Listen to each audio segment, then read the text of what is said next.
I'm David Korn, the Washington Bureau Chief of Mother Jones Magazine, and I'm a blogger for CQ.com, and we're here tonight talking about Matt's new book, which is a mouthful, The Great Derangement, a terrifying true story of war, politics, and religion at the twilight of the American Empire. I had nothing to do with that subhead, by the way. Oh, Chris Jackson, the editor. I've worked with Chris in the past.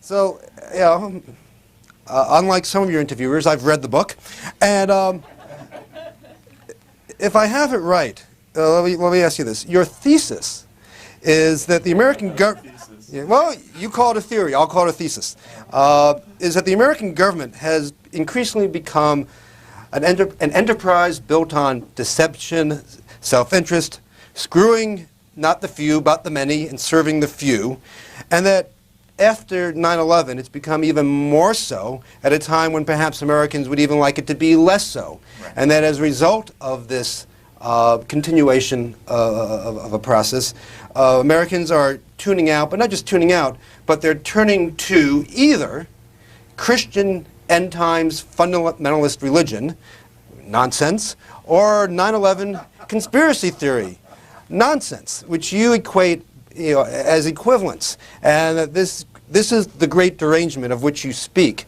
that America is just going in these two similar but different directions. And my question is, do you really believe that?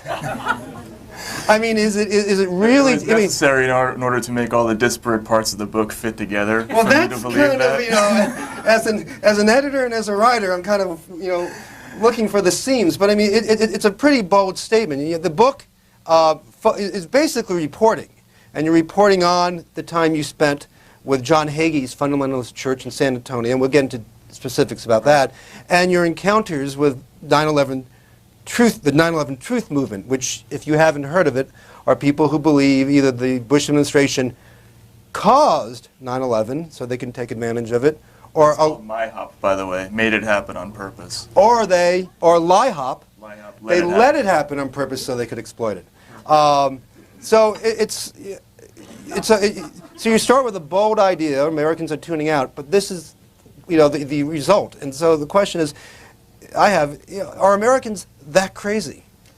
Well, in some cases, yeah, and I mean, I think it's really sad. I mean, I sort of have a unique position to sort of see some of this stuff because for Rolling Stone I had to cover Congress and I had to actually cover the inner workings of the way, of the government up close, and then at the same time I was also a cultural reporter who had to go out and see the way people were thinking, on the ground. I hate that phrase, on the ground, but out there. Beyond the Beltway, right, fly over America. Yeah. Right. So I had to see move back and forth between these two worlds, and I just started to notice this enormous gulf between the way things actually are, which is this sort of disgusting, cynical, corrupt, totally morally bankrupt universe in Washington.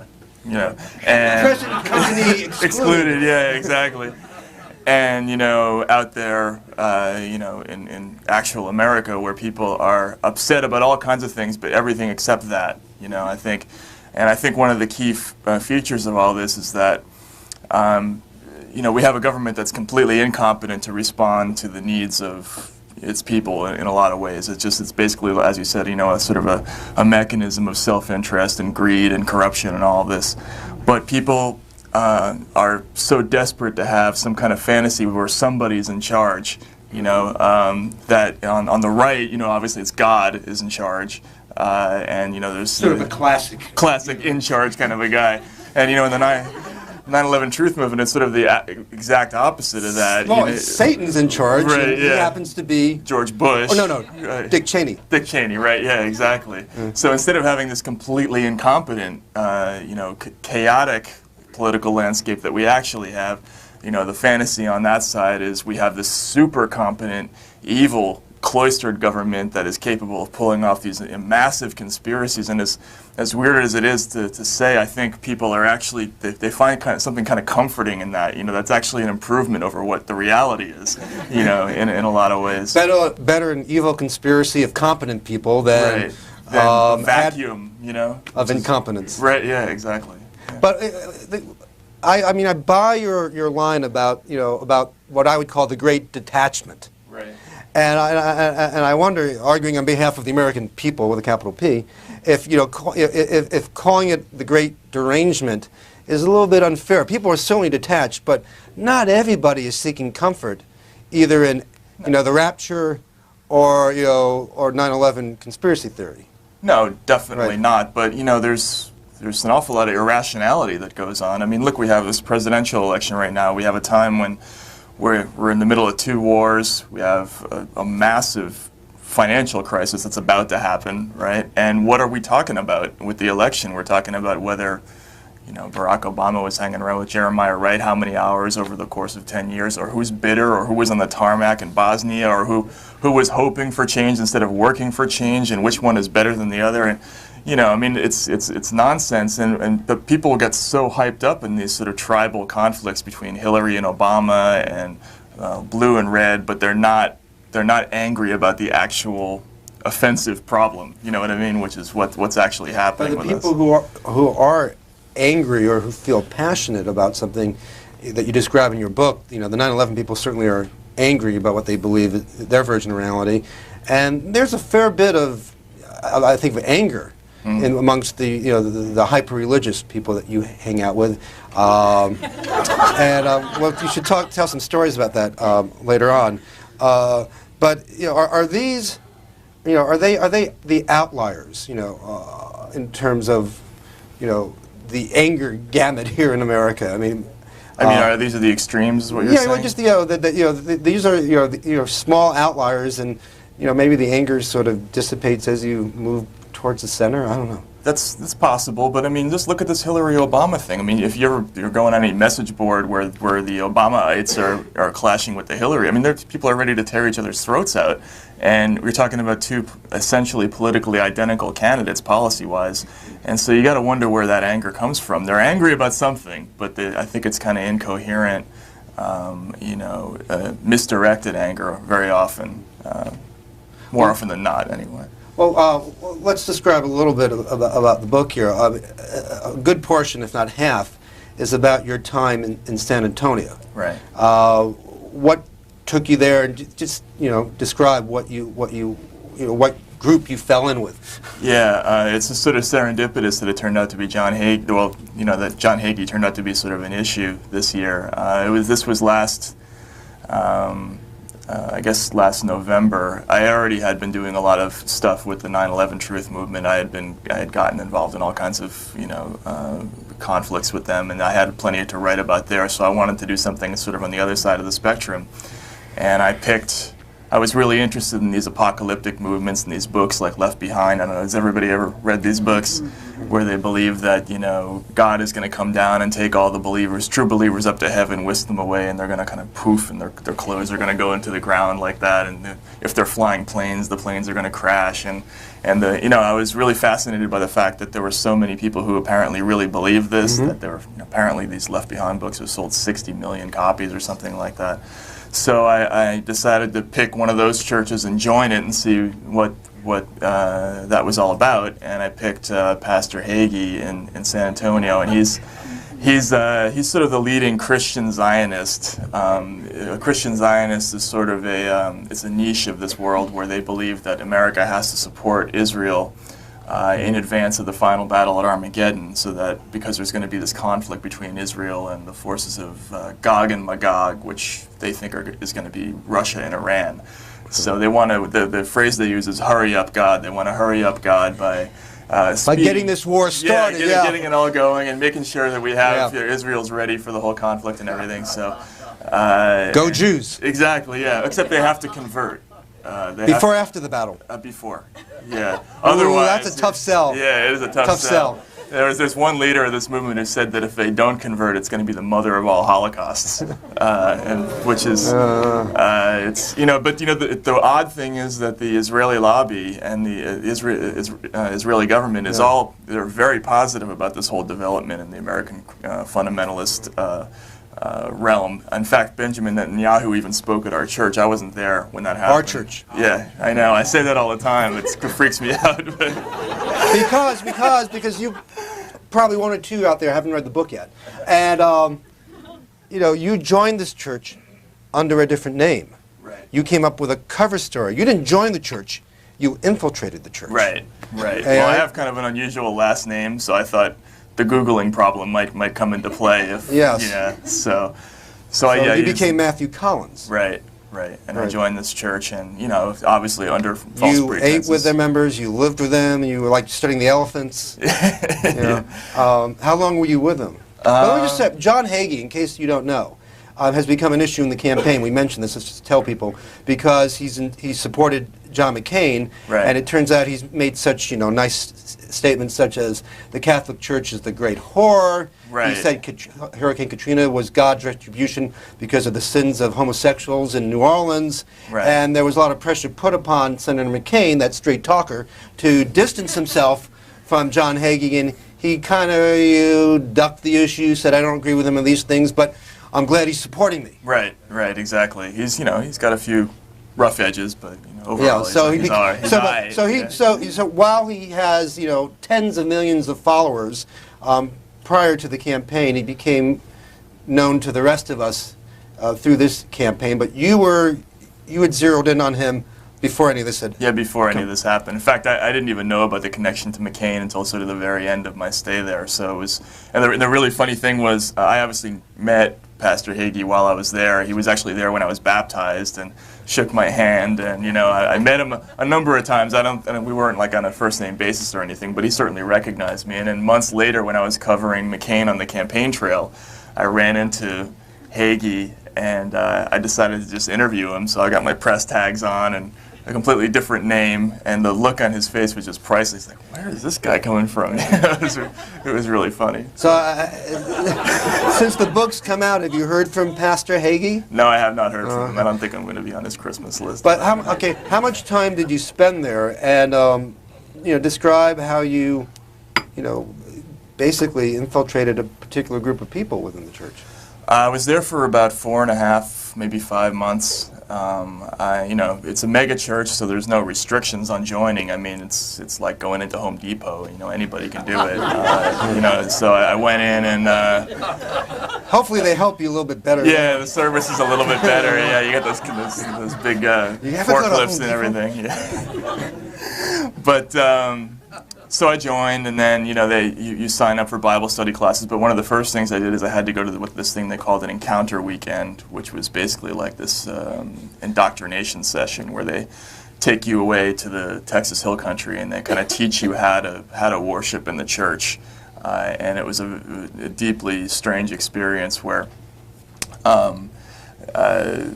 basically it's a little bit like schlock Freudianism. They kind of tell you that everybody has a wound that deep inside them that was created by some kind of childhood trauma, and that wound leaves everybody with demons inside of them, and that literally demons. And there can be more than one. More than one. There can be lots of demons. Lots of demons. Yeah.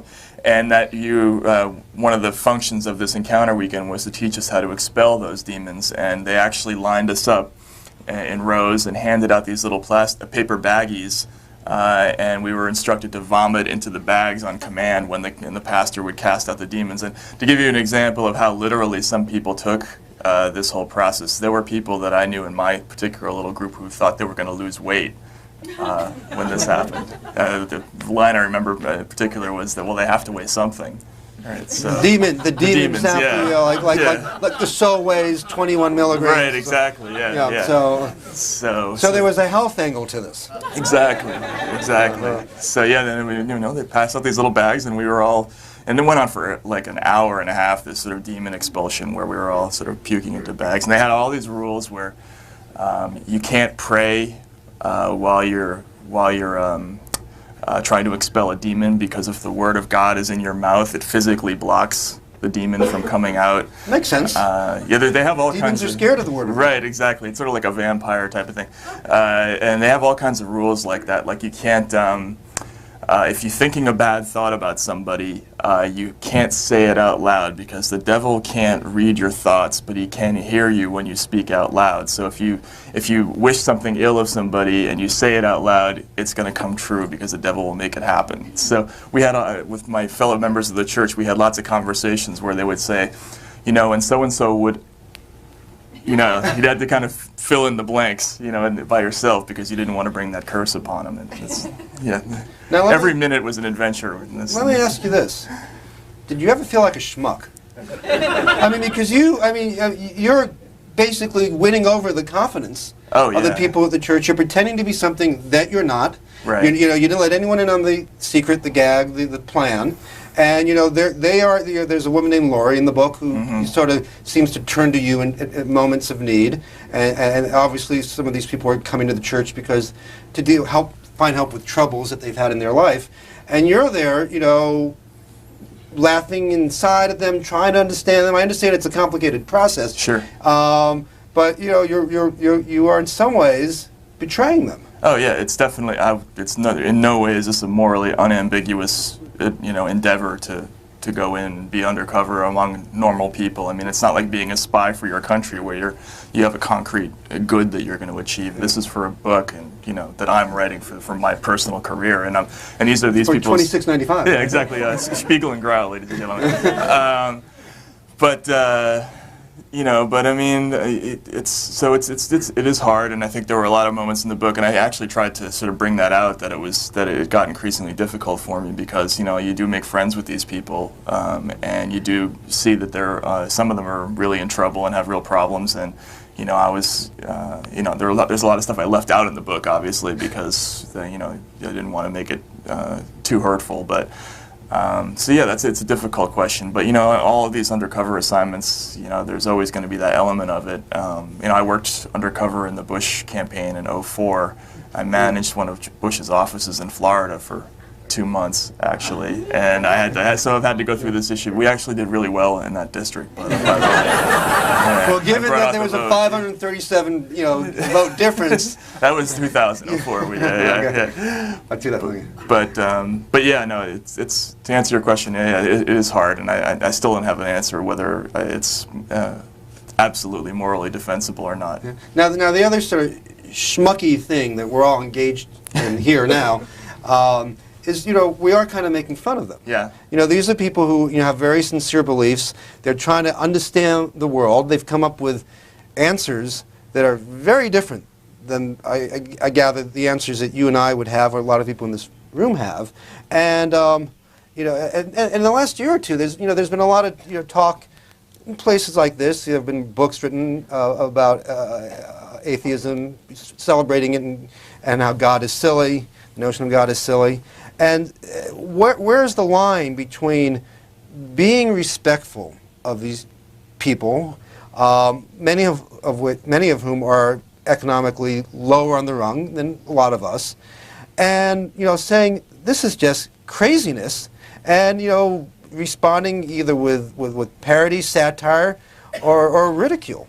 Right. Well, for me, the line is when George Bush gets elected. I mean, I think.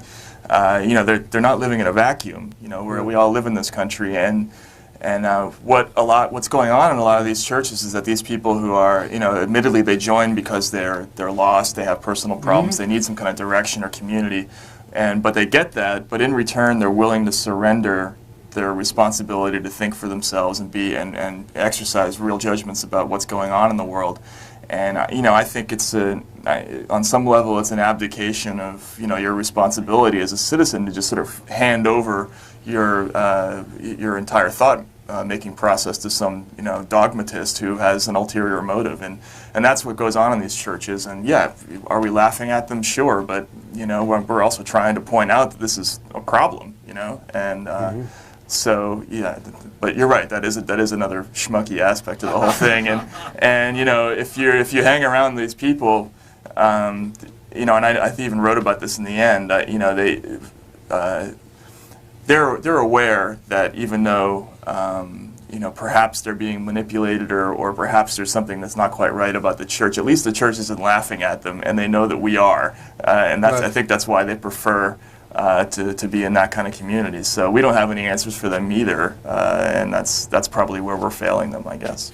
Well, on that point, there were a couple of portions here, and I think I should put these on. I remember in the 2004 campaign, when John Edwards was running, and he looked like he was about 22 years old.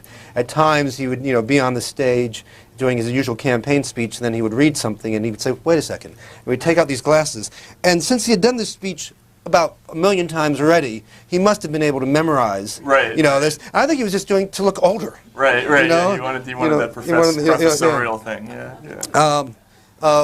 From page 10, the theory of this book is that history eventually stops repeating itself, and what better time for that to happen than after a massive, nationally televised attack that most of an entire country apparently missed the point of. When a people can no longer agree even on the basic objective facts of their political existence, the equation changes. Real decisions, even in the approximate direction of righteousness, eventually become impossible. Most of the country missed the point of 9/11. What was the point?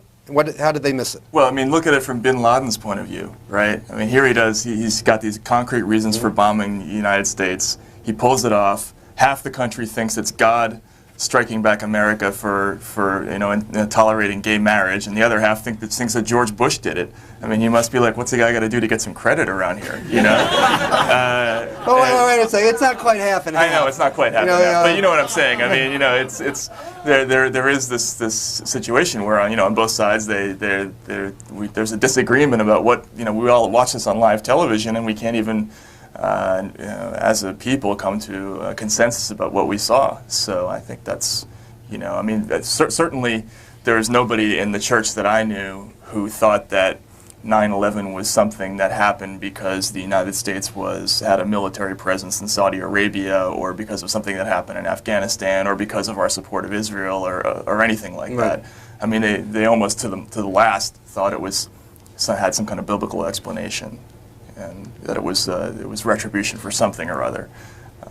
So I mean, it's not like it may not be half and half, but it's certainly a widespread belief, on that side.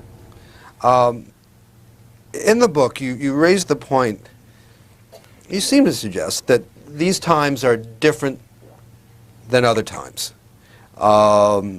which I wonder if that's overstating the present. You write, and one of the things you say is, our national politics was doomed because voters were no longer debating one another using a commonly accepted set of facts. There was no commonly accepted set of facts except in the imagination of a hopelessly daft political and media elite that had long ago lost touch with the general public. So you seem to be suggesting that one of the problems with the American political system is that we no longer have common terms or even common assumptions upon which to base real debates. Right. And I wonder if that's really something new, or if it's just seems new because you're so young. I mean, this is because if you go back to I was just thinking off the top of my head while reading this, it made me think, okay, in the 60s, I'm old enough to remember the 60s occurred, not what happened in them. But in the 60s, America was about as polarized at that time as they thought it ever could be. And between culturally, politically, whether it was the women's rights movement, arguing over the war. The war was either the worst thing that ever happened, or a fight to save the country. The civil rights movement, either black people, were real humans that deserved, full integration, or they were something to be kept at bay. You look at, this, Civil War and the abolition movement. There have been times in this country where the country has really been divided on basic, fundamental issues, facts, whatever you call them. And I don't know if, we're certainly divided a lot this way these days, but do you think it's any different now? Has cable TV made it worse? No, you're probably exactly right that this is something that's cyclical, and it certainly happened before, and maybe it's just because it's my lifetime, but I think there are a couple of factors. There's the internet. It allows people to sort of reality shop to a degree that that they have never done before. I mean, if you're in this church, true online shopping, right? Right. Yeah. Exactly. A one-click shopping. I mean, if you ask them what an environmentalist is in the church, they'll tell you that an environmentalist is someone who wants to impose environmental laws because they want to reduce the population by means of forced abortions. I mean, they actually have beliefs like this because there are internet sites that they read that tell them that this is the case, whereas on the other side of, we're reading that, the global temperature really is rising and we have to do something about it. Well, if you get those two people in a room, they're never going to agree on anything because they have two completely different sets of data that they're working with. And I don't trust your data and you don't trust my data. And, maybe it's just different now because in the old days we were both reading the New York Times or whatever it was, and now there's just so many different sources of information that people can appeal to that it makes it easier for people to retreat into these separate worlds. And that's just maybe that's what I was talking about. So the powers of self-reinforcement, are greater now, and I mean, in the old days, which one or two people in this room may remember, you had 3 networks giving you news for half an hour at 6:30, 7 o'clock. You had 1 or 2 papers to read, and people would rail against. If you were a conservative, you might rail against the liberal media. If you were a liberal, you might rail against the New York Times for for not being strong enough on the Vietnam, whatever. But you kind of you both came from that point. That was your launching off point. Right. What the New York Times wrote, what Walter Cronkite or Dan Rather, Peter Jennings said, and then you would argue it. Right. Nowadays, it's like you don't have to watch the network news. You can get your church newsletter, go to any website you want, or just read emails from friends. Sure, and there's the additional problem of the traditional news sources, the ones we all used to turn to, as a common, group of people, they've all been impugned by scandals, or there's this Jason Blair and Stephen Glass, and we don't even just distrust the media, but we also distrust the voting results. We distrust all kinds of things because there have been holes poked in the system, and I think people they have more of an ability they have more justification to be skeptical about whatever they want to be skeptical about these days. So they just consciously choose to trust this or that source, and they tune out to the sources they don't like. And I think there's this sort of people are sort of cut loose in a media landscape where we don't know which sources to trust anymore. Well, we're going to take a short break, and we'll be right back. We're going to what? Afterwards and several other C-SPAN programs are available for download as podcasts. Visit booktv.org. And we'll have more with Matt Taibbi and David Korn in a moment.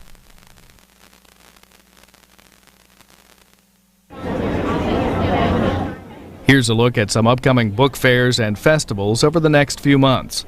Book Expo America, the premier publishing industry event, comes to the Los Angeles Convention Center with keynote addresses from author Thomas Friedman and comedian Louis Black.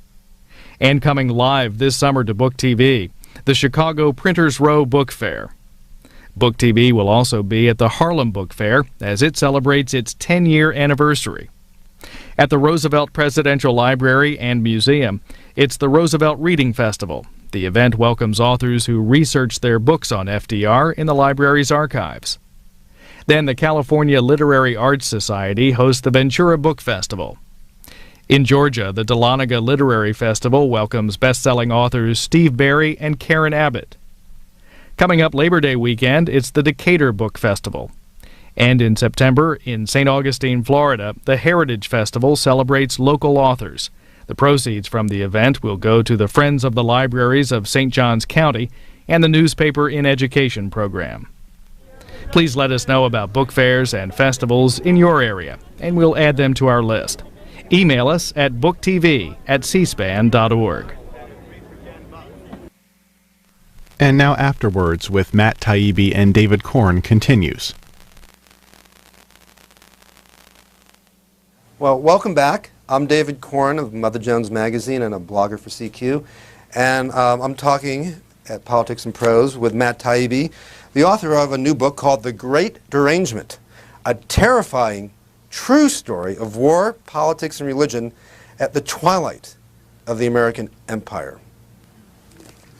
Not sunset? Yeah. It's a mouthful. For some reason, people keep latching onto that Twilight word. Yeah. Yeah, it's very evocative. Twilight is always a good word. A lot of poems have Twilight in them. We've talked a bit about your adventures in John Hagee's church in San Antonio.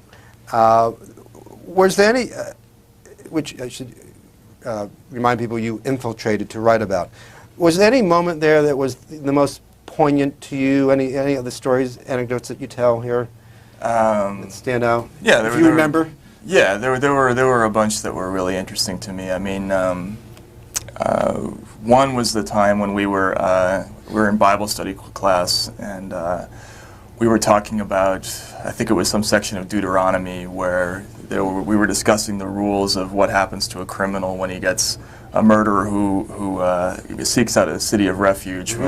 And one of the points of the Bible study class is that God does believe in capital punishment, and there's a section in there about how God had to kill everything that breathes if the city evoked the displeasure of God or something like that. So we were talking about how God is not against the death penalty, blah blah. And this one guy, who was sort of a new member of the group, raised his hand and he said, "Well, what about all these problems with DNA evidence overturning convictions and innocent people being sent to death and everything like that?" So he was raising a question. He was raising a about question. the death penalty. Right, exactly. And I had never seen anything like this before. I immediately leaped forward in my seat, and everybody immediately glared at him, and he sensed the hostility right away, and he says, "Well, of course those liberal judges are making errors all the time that are sending people to prison." The liberal judges right, yeah, who are exactly. against the death penalty are right, making exactly, yeah. errors that send people. Right, exactly. Yeah. So, and he immediately retracted everything that he said. He realized he'd made a mistake, and he went back down the rabbit hole and everything. And so I sought the guy out afterwards, after the Bible study class, and I sort of presented. He probably needed a friend at that point. Yeah, but I wasn't going to be his friend. I had my own cover to worry about, so I presented myself as somebody. Oh, who was, so you're a vicious guy. Yeah. I was this is how you could get street cred with the right, the others. exactly. I was hoping everybody was watching. I'm like, what was that? That stuff about DNA evidence and everything like that. You are for the death penalty, aren't you? And the guy's like, well, yeah. I'm just saying, it's weird, right? It raises questions, and so I started asking him, like, well, what do you mean about liberal judges sending me? The liberal judges are against the death penalty, so what are you talking about? And he's like, well, I'm just, are you a Democrat or a Republican? He's trying to change the subject and everything. And I said, oh, I'm a Republican, of course, everybody is, and he was like, well, me too, and I'm totally for the death penalty and everything. And it's a small scene, but I think that it's interesting because these people, a lot of them, they're going into the church because they want something that's going to be personally meaningful to them. Community, friends, some kind of support system, some way to sort of get through the day-to-day details of life. The political dogma is totally secondary to a lot of these people, but they're just sort of willing to swallow it as a sort of a trade-off that they get, as part of the bargain. But once you take that trade-off, you can't go back. I mean, it's like this kind of groupthink, and it's really, really ruthlessly enforced once you're in there. And so you can't have any kind of discussion about anything, really, because everybody knows how you're supposed to think about everything. Well, it's not. It's what they're selling or presenting or offering is not a relativist reality. Right. It's an objective. Right. Black and white. Things reality. are this way. Right. Yeah. God was against the ACLU. If Hillary Clinton gets elected, she is going to tax the churches. It says so in the Bible. That kind of stuff. It's not supposed to be something you're supposed to discuss. It's just something you're supposed to swallow. And I don't know. I thought that was. There's a lot of interesting experiences that I had during while I was there, but I thought that was one really interesting one. Just in the past couple of weeks, one thing that I've written about and has interested me is the attitude of some of these churches towards the religion of Islam. Mm-hmm. And I came upon that. We talked about John Hagee having been an endorser of John McCain. Another fellow who John McCain has campaigned with is a guy named Rod Parsley, who's the head of a big megachurch in Ohio.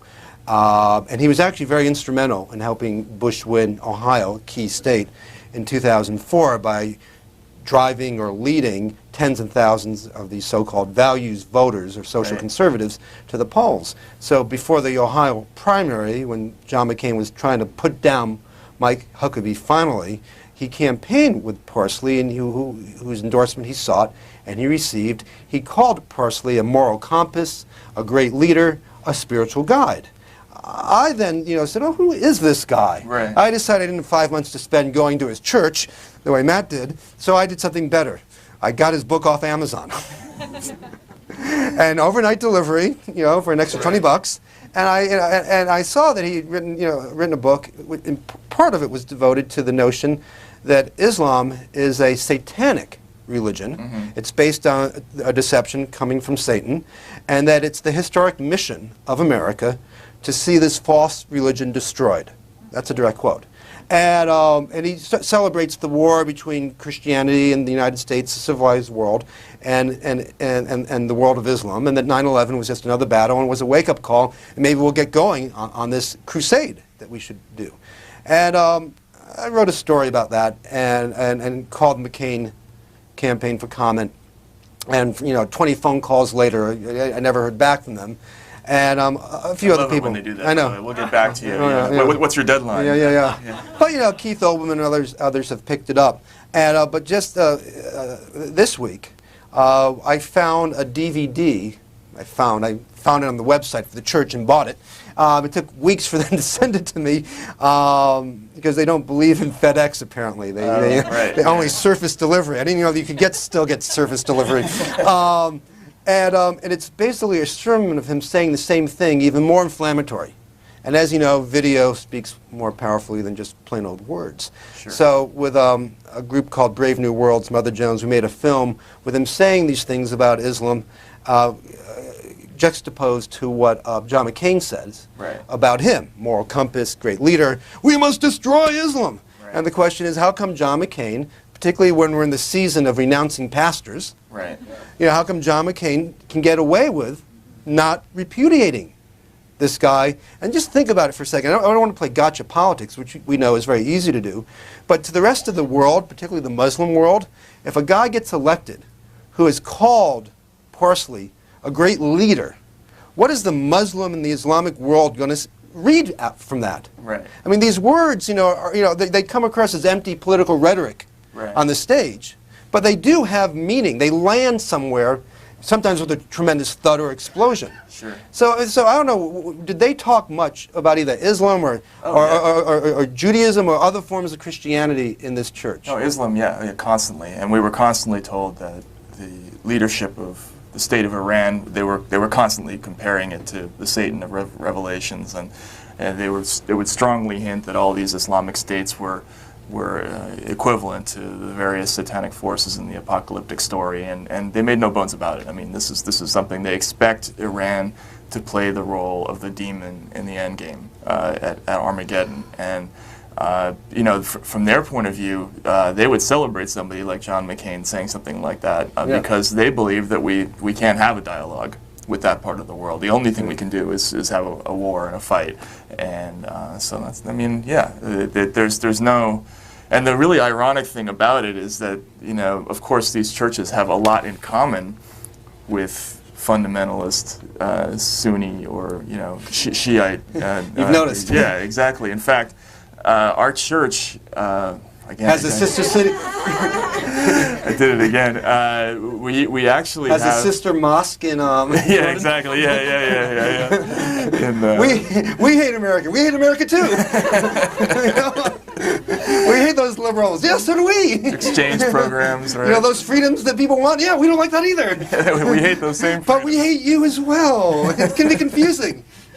Abortion, yeah, we don't like that. Right. Pornography, no. That's true. Yeah, it is all the same stuff, right? Yeah. No, but we also they had the same cell structure that Al Qaeda has, and we know it's true. They specifically told us that we had this structure in the church where there was the pastor, then there was a hierarchical structure where it broke down into groups, and each group was potentially autonomous if it got cut off from the rest of the group. And if the rapture came and they were left behind? Or they told us specifically that if they thought that Al Qaeda was likely to target our church as for a military attack, and that God forbid that should happen, that something should happen to the pastors.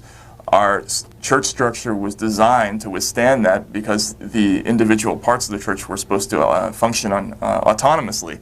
But if you say that aloud, doesn't that mean it's going to happen? That's that true. Was your point, Yeah. Hello? I wonder why it didn't apply there. Yeah, no. But that's what we were told. I thought that was very ironic, though. I mean, did you ever feel tempted to bring in a cassette recorder or a little video camera? Because, I mean, we put up the video, I should say, on motherjones.com, but of Rod Parsley, and just seeing sometimes the passion and the visceralness, if that's a word, of these beliefs. It's very powerful. It's more so than even reading a great book like yours. Right. Well, So I mean, did you try everything? Hagee's sermons you can get online every week, and you can see them for yourself, and you can buy the DVDs and all that stuff. And he's not concealing the good stuff anywhere. I mean, he's pretty nutty in the stuff that he's selling to the rest of the world. So you can see that stuff for yourself. As for me recording anything, I think on advice of counsel, I'm going to decline to answer that question. The other question I had along those lines, was a question of journalistic technique here, because this is a nonfiction book, right? And there are long scenes in which you have direct dialogue, where you obviously were not scribbling in reporter's notebook. Right. Because that would have blown your cover. And all I'm going to say in answer to that response to that question is that I thought going into this project that I was going to have to fact check this project the way I would for a Rolling Stone article, for instance, where everything would have to be documented. But I think I can't really get into the specifics of that too much. Okay, but did the NSA help you? No, definitely not. Okay, well, inquiring reporters want to know. Let's jump from San Antonio to Iraq, okay. Because there is one chapter in your book, I think just one, in which you are an embed, right, with some American troops in Iraq, and let me flip to page 90 and do my John Edwards impersonation. Okay, and this is what This caught my eye.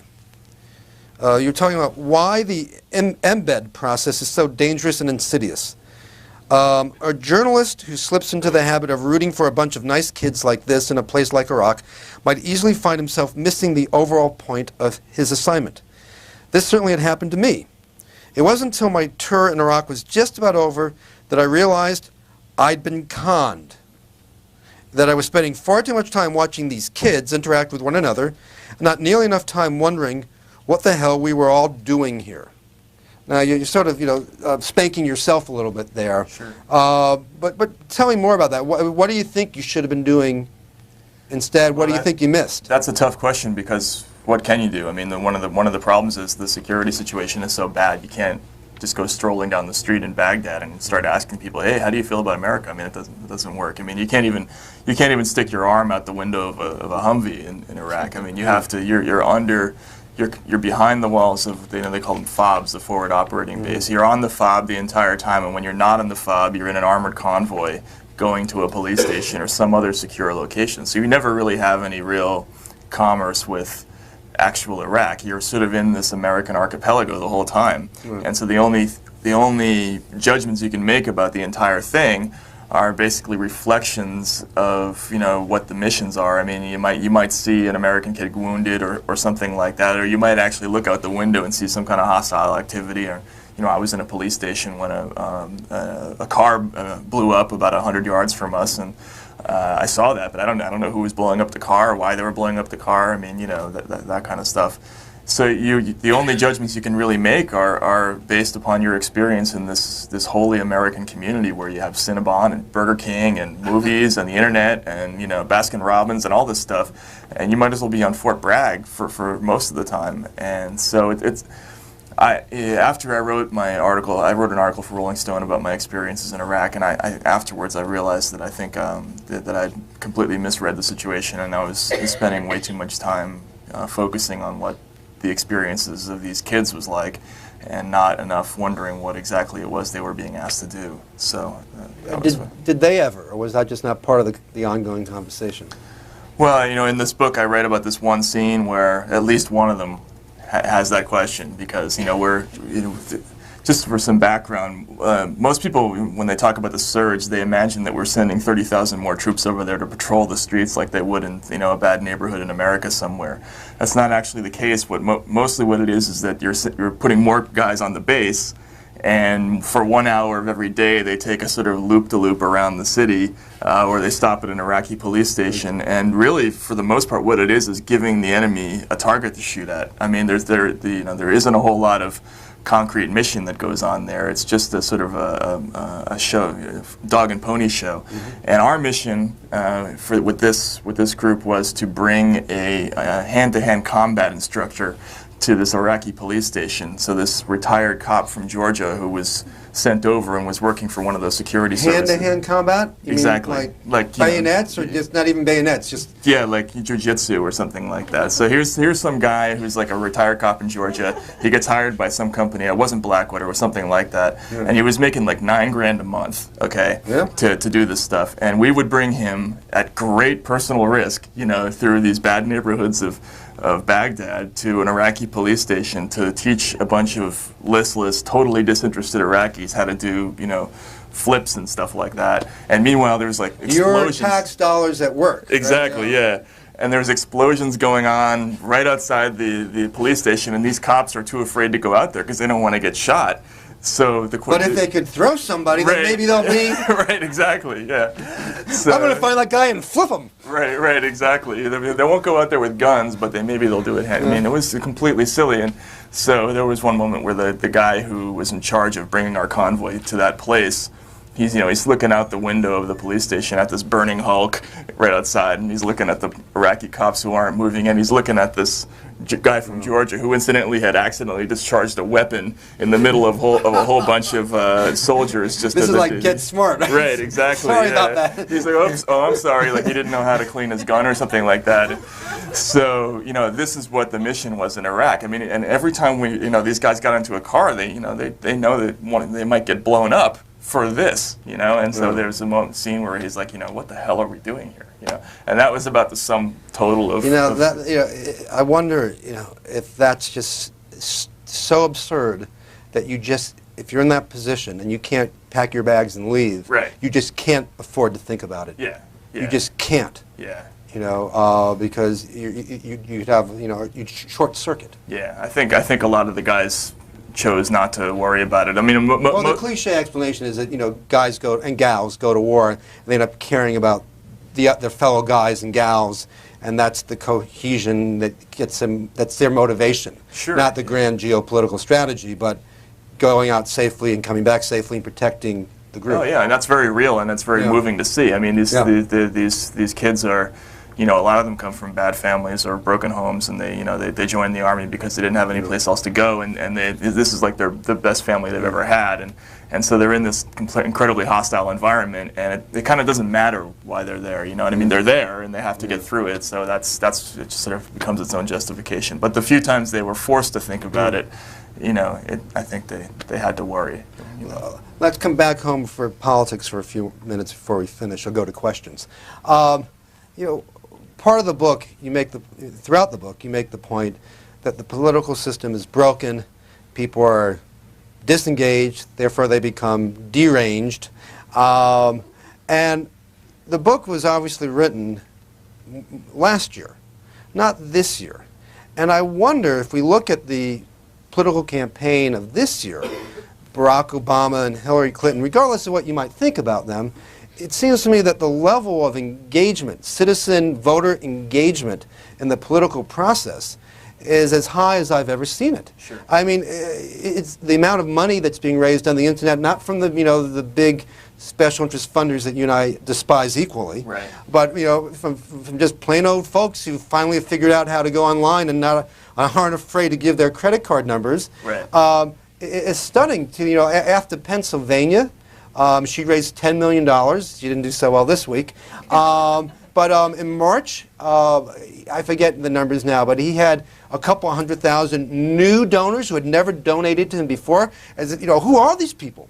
Right. So I mean, millions and millions of Americans, if you look at donations as a way of interaction, which is really the only thing you have to do, you can do these days if you want to get involved, more or less, have become engaged.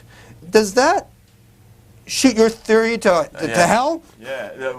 In the beginning of this campaign, I was watching what was happening with the Obama there goes campaign. the book. There goes exactly. the book. I said to my editor, I said, this is going to be a total turkey, this book, because it's no longer relevant. Because especially I thought that Obama was addressing specifically a lot of the things that I'm talking about in this book. I mean, as opposed to the old method of winning elections, where you target a group of people and you say this other group of people is responsible for your problems, and we're going to demonize those people, and we're going to coddle this group of voters, and so you end up with this sort of tribal warfare where people end up being broken down into these sects, blue, red, or whatever it was. Obama did exactly the opposite. He very intentionally tried to talk to everybody and not disparage any particular group and not go negative and say, look, we all live in this country, and regardless of what we believe, we all have to figure this out together. And it was a new strategy, and I think it really appealed to a lot of people because they kind of hadn't seen this thing before. This is in politics called speaking to people's better angels. Right. Exactly. And which some politicians try to do and pull it off, others don't. Right. But people obviously responded, and they made him competitive. Right. Because of that, and it worked, and it may work in the next few weeks, and may work in the fall. Right, but I still think what happened in the fall, in the spring between Hillary and Obama was a regression back to kind of the same old patterns. I mean, again, you had these two almost completely identical candidates politically, right. and they were hating each other. I mean, it wasn't their support, not the candidates necessarily, but the supporters were just furious and again dividing themselves up into camps. But if you go back and look at John Adams and Thomas Jefferson, and how many people saw that on HBO? Okay, I mean, there was a lot of hate back there between these two figures who are revered now. Right. I mean, is hate bad? Is there more hate, less hate now in terms of politics? I mean, if you hate someone for there's hating for the right reason, hating for the wrong reason. If you hate a few years ago, I wrote a book modestly titled "The Lies of George W. Bush," and I was lumped in with all these Bush haters. Right. And and people, in the Wall Street Journal and others dismissed the book as just a product of Bush hatred. Right. And I raised the question: wait a second. If you believe someone misled you to war, right, is hate an inappropriate response? Sure. But the fact that there's a lot of hatred, not for different reasons, maybe for I win you lose sort of reasons, between Hillary Clinton and Barack Obama, is that something to bemoan? I mean, I think so, because I'm a football fan, and I didn't see an appreciable difference between the behavior of Obama and Hillary supporters and, say, Colt and Patriot fans on the internet. I mean, it was exactly the same sort of thing. I mean, if you ask a Patriot fan, if you ask a Colt fan about Spygate, he's going to tell you that Bill Belichick was the worst, coach in the history of the NFL. If you ask a Patriot fan, well, everybody does it. Well, it's the same thing with Hillary and Obama. You ask a Hillary Clinton supporter about NAFTA, about her vote for her support of NAFTA, and she said, well, you have to make these concessions, or her vote for the war. Everybody was doing it back then. You ask an Obama supporter, unconscionable that she voted for the war, and it's totally predictable. You can't have an argument, because nobody is willing to concede anybody else's points. It's just about my side is right, your side is wrong, and I thought it was counterproductive and ugly and unfortunate, considering the way this whole thing had started out. Well, I thought it was kind of inevitable whenever you have a close race. At the end of your book, you kind of call for, correct me if I have this wrong, mass balkanization. You argue that that America has been pushed into red and blue divisions, 9/11 versus end times, whatever the divisions are, liberal, conservative, Democrat, Republican, people with hair, people without hair, I don't know. And you seem to think that the answer is to nichify America more so. But when we talk about earlier about the media and about reality, it seems that one point you make is that people have sort of nichified themselves. So if you have this vast, if people are breaking up into, You're even demanding more. that I make sense now. Which Well, is for $26.95, we want some sense, Matt. I mean, but is that the answer, or are you just going to say you're on the journey? Yeah, I might have to cop out. Like, no, I mean, look, I think, again, the negative stuff that I'm talking about with people with reality shopping is when people sort of get into these sort of team enthusiasms, these tribal conflicts where they're part of a group and my group hates your group, and in order for my group's version of reality to be correct, your version has to be totally wrong, and in order for me to exist, you can't exist, that kind of stuff. And that's where I think it's really negative. But if everybody has their own point of view and they're not part of groups and everybody is just sort of equally a citizen, and I have an opinion, you have an opinion, I respect it, you respect me. I think that would be a sort of an ideal way to go. But how we get there, I have no idea. I was just sort of talking off the top of my head by the end of that book. That's a very honest answer. We try. I think we have a minute left here. Do you think the election has the possibility? Let's assume that Obama, gets the nomination and he continues with this trying to bring together message. Do you think there's any chance in hell that he can actually make that succeed within the confines of a general election in the fall? Yeah, maybe. I mean, we always have to hope, right? I mean, I think, but the problem is he has to deliver, and how much can one person really change a really entrenched political system? I mean, you look at what the Democrats came into power in Congress in 2006, and they said we're going to change, like, for instance, the earmark problem, right? And they said when they passed this earmark reform, and they said this is never going to happen again. Well, what happened? The first year that they're in power, the amount of money we spend on the earmarks goes up by 30%. The number of earmarks goes from under 3,000 to over 11,000. And now against they were just making up for lost time. Right? Yeah, exactly. We were in the wilderness all those years. Now we have to make up. But I mean, the result of that is that now the approval rating of the Democratic Congress is below even that of George Bush or equivalent to it or something like that. And Barack Obama, in order for him to succeed in pulling everybody together, he has to deliver. And whether he can or not, especially given that he took, he's going to end up having raised $300 million for some people who are going to want a return on that money. I mean. Well, I'll say after the last 7 years, I think we're due for at least a moment of sanity. Right. An escape from the Great Derangement. Anyway, thank you so much. We'll be taking questions in a moment. Thanks a lot.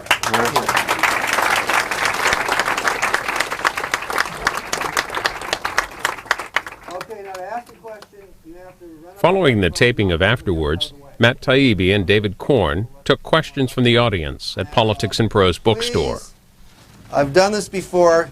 Questions. Okay. Questions. Gotcha. Questions. And short, too. Short, so we can get through a lot of people. Yeah, I see a lot of people. Okay. So, are we ready to go?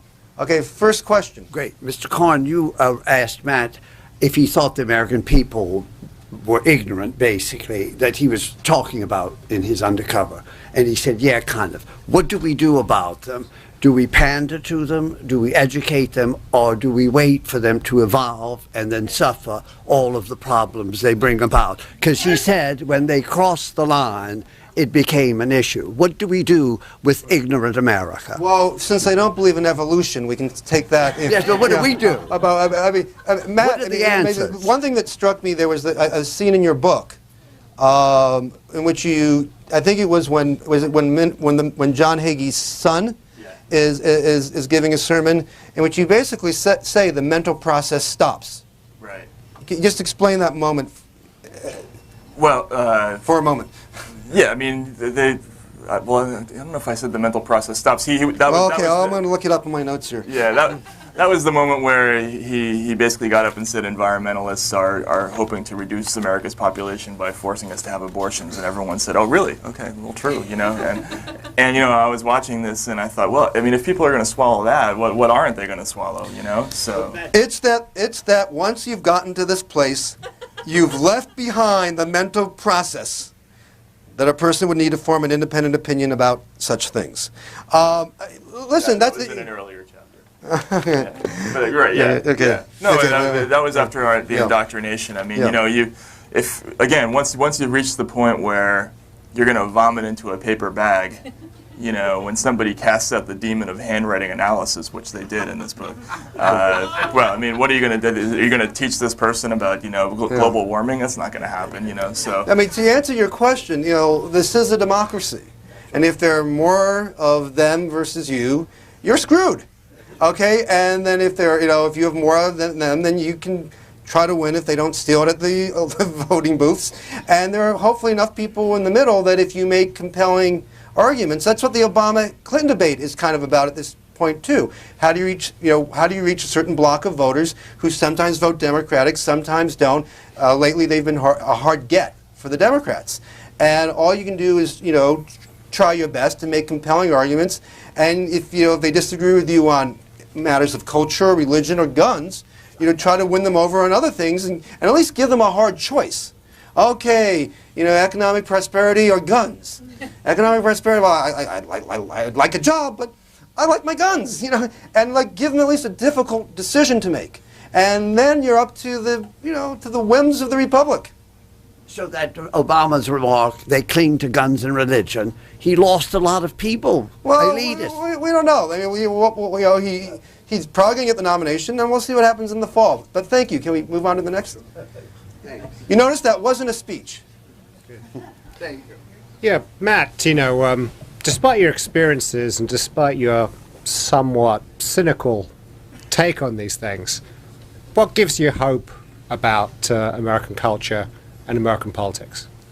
Well, if you have hope. No, I do. Absolutely, I do. I mean, I lived in Russia for 10 years.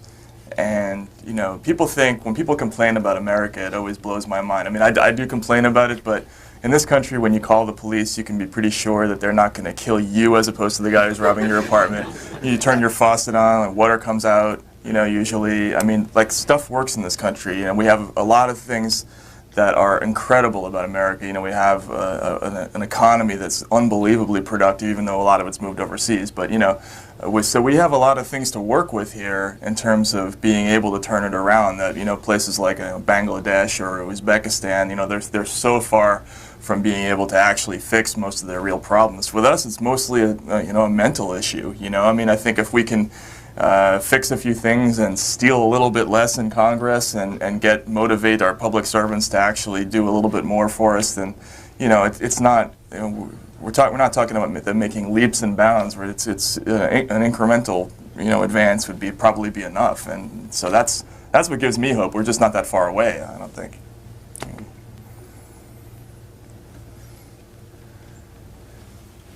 Hi, Matt. I wanted to back to your sort of the original premise of the book. You were talking about how you felt that Americans were disenfranchised by the political system, and that this was very clear. And you saw some of these other institutions that they get involved with you felt as somewhat of a reaction to that disenfranchisement. I was wondering if you could talk maybe a little bit more about your experiences in Russia. This is another country where the common man is entirely disenfranchised. He has no influence at all about what goes on. Did you notice when you were living there that the same sorts of cultural phenomenons happening? And Aren't conspiracy theories very popular? Well, except that they're true in Russia. I mean, I'm not even joking. I mean, I was in Russia in 1999 and 2000 when they had the apartment bombings that they blamed on the Chechens, and I believe that there's very solid evidence that the Russian government was involved in that stuff. In fact, a friend of mine named Yuri Shikachikin, a reporter who was investigating that and eventually became a Duma deputy, he was assassinated for looking into that stuff. So I mean, in Russia, when you raise questions about the government, you're probably right most of the time. But to answer your question, in Russia, there's no pretense of people believing that the government works for them. I mean, for them, the government is like foliage or something like that. It's something you watch, but you don't interact with. there's a gulf between the rulers and the people that we don't have in this country traditionally. And they don't believe the press works for them either. So the whole idea of democracy just isn't even, hasn't taken hold at all over there. To answer your question. Whether it's Obama or Hillary come September and October, can McCain continue to sustain any identification with Hagee without the Democratic candidate forcing the issue with them? I'm surprised. If it hasn't happened now, the question really has to be, will the media force him to make some kind of decision about that? Because, will Barack Obama's people or Hillary Clinton's people, probably Obama's people, force his hand? Well, there's a third option too. There will be a lot of independent spending groups that will be running 527s, against both of the candidates, whoever the Democrat is. Right. There's the one that's got $800,000 that's already ready to go against Obama for right and everything like that. So I assume you'll see, particularly in Catholic states, and I'm sure people are scouring those televised sermons of John Hagee, and I can see it coming. I could easily see it coming up in a debate, if not from the Democratic candidate, but from the moderator. I think George Stephanopoulos tried to raise the issue with McCain a week or two back on a Sunday, and McCain hasn't put it to rest because he's still not rejecting him. So it's still in play, but to a much lower degree than we saw with McCain's really between a rock and a hard place, because if he repudiates Hagee too much, he's already dicey with the Christian right. Yeah. So it's a tough situation. I think it's a lose-lose situation for him either way. So.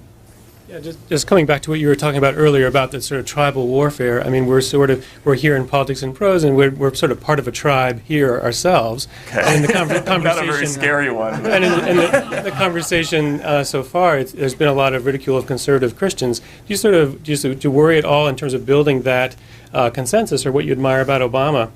That in the conversation so far, it sort of provoked more of that tribal conflict. When we laugh at those people and everything. Yeah, or and maybe do you worry at all that you're sort of you're pulling out this particular example in a way that's quite palatable for a liberal audience, right? And would it be actually maybe more provocative to cite some of the recent polling numbers looking at evangelical Christians, and which shows that they're not at all monolithically politically conservative? Sure. Yeah. No, you're right, and guilty as charged. I mean, my personal justification for doing that is that I in my work I've always made it a point to go after both sides. I've never been one of those people who just always goes after Republicans or Christians. I mean, I always make sure to criticize the people on the other side too. So Democrats and pagans. Right? Yeah. Exactly. I heard it today, but maybe it's in the book. Yeah. But you're right. I mean, I think that it gets back to the whole question of is it counterproductive to snicker and laugh at these people? Well, maybe, but they're funny. I don't know what to do. I don't know what to say. But he's right in that that the evangelical population in America. First of all, it wasn't always monolithically Republican. Jimmy Carter got a lot of the votes from them, obviously, in '76, being, born again himself. And the polling in the last year or two shows that they've become less enamored with Republicans than with Bush. And some of them, there's a whole, as there's a whole movement among some evangelicals to deal with global warming. Right. And, in a population where 70 to 80% of the population now believes the war in Iraq was a mistake, when only 28% approve of George Bush and almost 70% disapprove of him. Obviously, some evangelicals are in our tribe, so to speak, on those issues. Sure, yeah, and in fact, after the excerpt that I just from the book that I just published in Rolling Stone, I got a lot of letters from Christians. And surprisingly, they were a lot friendlier than the 9/11 truthers were for me. But a lot of them said the same thing. Look, I agree that this kind of Christianity that you describe has a lot of problems with it. That it's manipulative and false, and that we have to get past it. We as Christians have to get past it. And I got many more letters like that than I got from people who were angry at the way I talked about it. Hi, Matt. I follow you on the Smirking Chimp, and which you don't obviously blog in long enough. And I'm Bill Maher and in Rolling Stone. And I've seen you like shrug off the comments, the comparisons to Hunter S. Thompson, and I was wondering if maybe you could elaborate on some of the journalists that or people that you admire that maybe influenced you. And two, if you could possibly tell us who you would like to see as a vice presidential nomination after as much political following as you've done. Well, first of all, about the Hunter Thompson thing, I mean, I just say that having the job that I have for Rolling Stone, it's kind of like being a quarterback for the Denver Broncos. Like, if you're anything less than an icon, you suck, you know? And I've thought a lot about this because it's something I've had to deal with, you know, ever since I took this job. But, you know, a lot of people have real problems in this world. The biggest problem that I have is constantly being compared to a better writer than me. It's not so bad. So, but, you know, Hunter Thompson, I read him growing up, and he's an unbelievable writer. I think what he did was a lot different than what I do. He was much more ambitious, and his writing was really like multi-dimensional in a way that I don't think anybody right now is writing. It was like great fiction what he was doing. So I maybe rip off a little bit of some of the stylistic stuff from him, but not the core technique. Some of the other people that I read growing up were like Mencken, Saki, a lot of the Russians like Gogol and Saltykov and people like that. So. But I never wanted to be a journalist. I always wanted to be a novelist, but I really suck at fiction. So, anyway, last part of your question, I like John Edwards a lot. You know, I think I followed him in 2004, and I noticed in the book you were pretty soft on John Edwards. Yeah. You were really soft on John Edwards. Yeah. I mean, really soft. I know. Yeah, a lot of people give me a hard time about that. I mean, when I first saw him, I thought he was like running for president on a frat dare in 2004. He just was like, "Hey, yeah, we're running for president. It's cool," and I just didn't take him seriously at all. And but you know, this time around, I watched him in Iowa, and he was like everything I always wanted in a presidential candidate, because he was like, "Look, this is the experience that I had in Congress. This is how they take." People give congressmen money to defeat a bill because, you know, it's going to be counterproductive to your campaign contributors, and this is how they make it impossible for you to buy generic drugs and that sort of thing. And he was educating people. I mean, how many times does a politician tell you something you don't know already? You know, I mean, in this whole campaign between Obama and Hillary, did you learn anything really? You know. And that was why I really admired what he did. And I'd love it if he was the running mate, but I have a feeling it's not going to happen. So. Thank You've you. talked a lot about ignorance and different kinds of people's ignorance and the problems in terms of, you know, people don't, you know, watch Walter Cronkite anymore and all of that.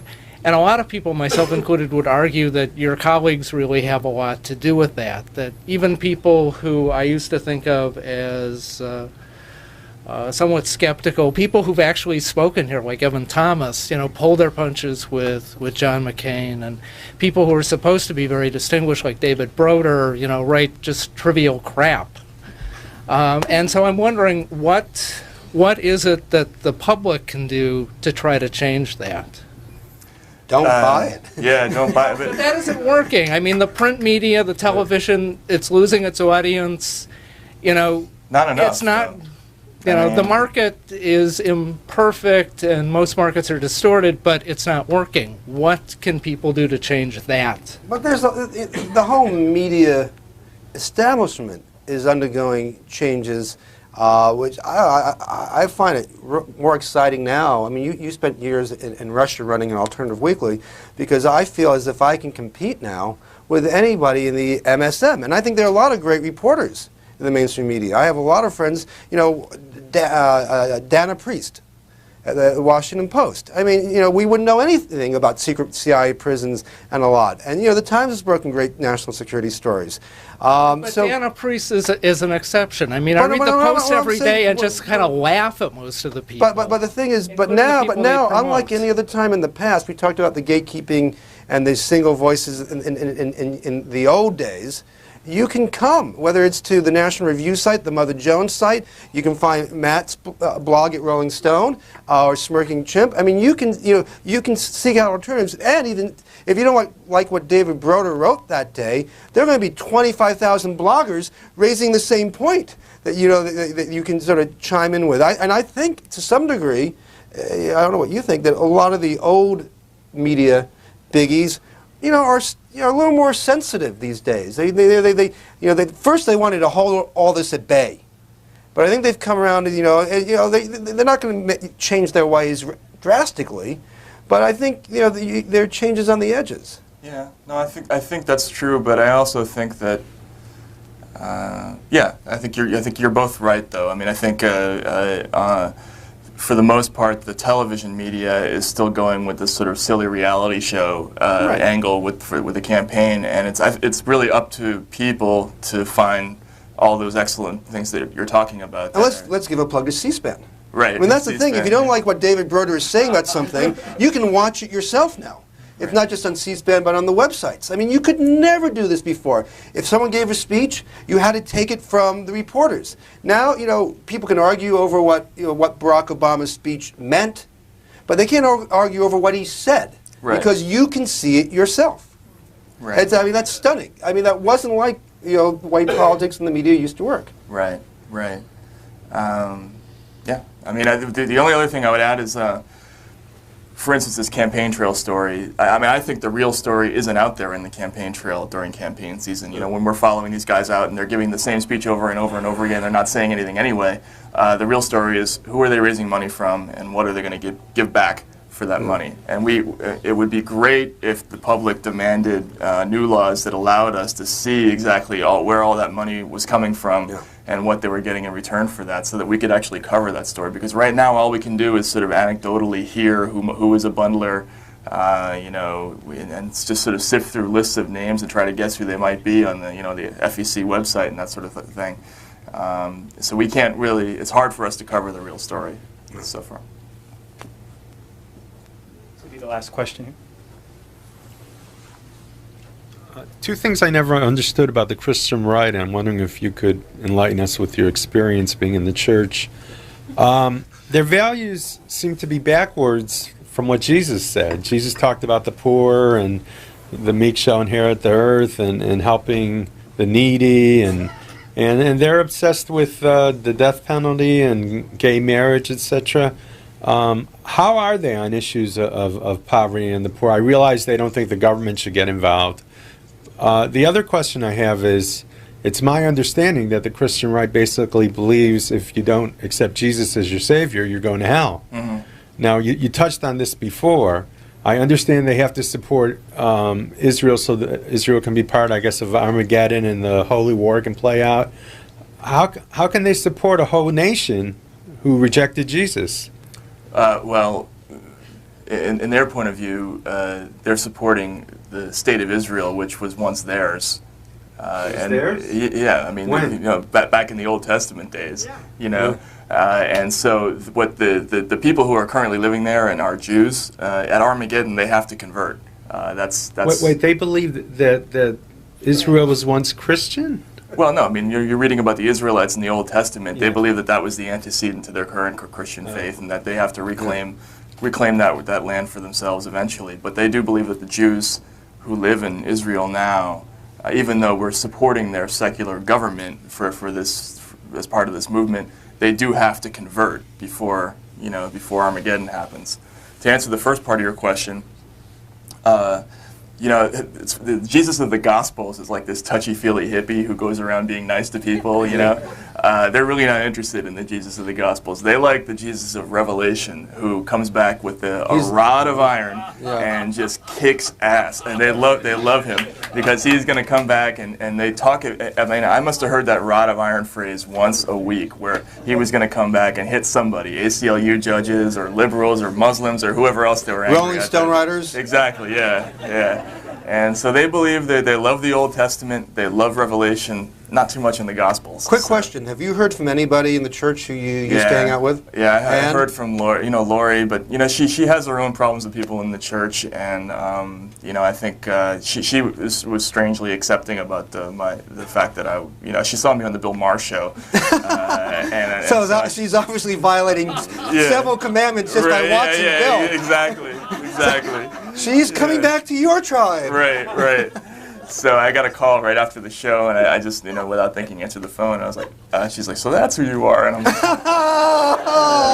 yeah, it was bad. But she was cool about it, I have to say. I haven't heard from anybody else. The one other time I did one of these things with the Bush campaign in '04, I heard from people after that, and it was not friendly. Let's put it that way. Yeah, it was very, very nasty. But you're still with us, and I'm glad you are.